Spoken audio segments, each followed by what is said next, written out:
తెలంగాణ ఎన్నికల commission RPI Republican party of India Bhimrao Ambedkar Yashwant గారి నాయకత్వంలో ఇక్కడ తెలంగాణ రాష్ట్ర కమిటీని తెలంగాణ ఎన్నికల కమిషన్ గుర్తించింది.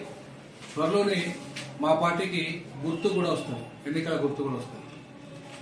జీహెచ్ఎంసీ ఎన్నికల్లో అడుగు పెట్టడమే లక్ష్యంగా మేము 300 స్థానాలకు తెలంగాణ రాజకీయ కూటమి కూడా ఇలా ఆర్పీఐ పార్టీ అధ్యక్షునిగా మా అధ్యక్షతన 10 పార్టీల కూటమి ఏర్పాటైంది. 300 సీట్లకు పోటీ చేస్తున్నాము. ఈ 300 సీట్లకు ఖచ్చితంగా మేయర్ను డిసైడ్ చేసేది ఆర్పీఐ పార్టీ మరియు తెలంగాణ రాజకీయ కూటమి అని చెప్పేసి ఈ సందర్భంగా తెలియజేస్తా ఉన్నాం. రానున్న ఎన్నికల్లో 4వ రాజకీయ శక్తిగా కాంగ్రెస్, బీజేపీ, బీఆర్ఎస్ కు ప్రత్యామ్నాయంగా 4వ రాజకీయ శక్తిగా అవతరించడమే లక్ష్యంగా ఆర్పీఐ పార్టీ తెలంగాణ రాజకీయ కూటమి పనిచేస్తుంది. ఖచ్చితంగా ప్రతి ఎన్నికను ఒక సవాలుగా స్వీకరిస్తాం.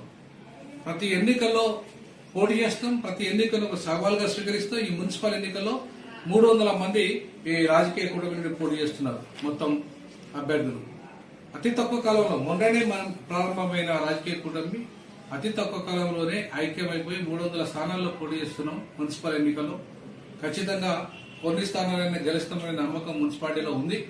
కనీసం గెలిచే వాళ్ళనైనా ఓడిస్తామనే నమ్మకం మాకుంది.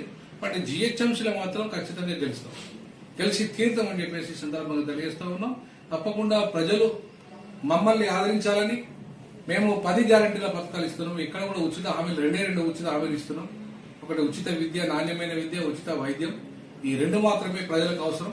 కాబట్టి ఆ దిశగా మేము అడుగులు వేస్తున్నాం. కాబట్టి ప్రజలు ఆశీర్వదించి మా కూటమిని ఆర్పీఐ పార్టీని బలపరిచి అత్యధిక మెజార్టీతో రానున్న ఎన్నికల్లో గెలిపించాల్సింది ప్రజలకు విజ్ఞప్తి చేస్తా ఉన్నాం.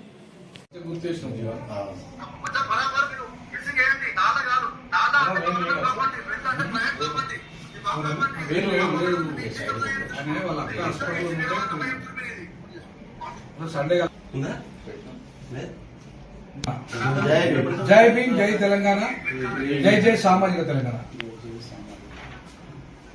ఆర్పీఐ జిందాబాద్, ఆర్పీఐ జిందాబాద్, ఆర్పీఐ జిందాబాద్, జిందాబాద్ జిందాబాద్, ఆర్పీఐ జిందాబాద్, జిందాబాద్ జిందాబాద్, ఆర్పీఐ జిందాబాద్.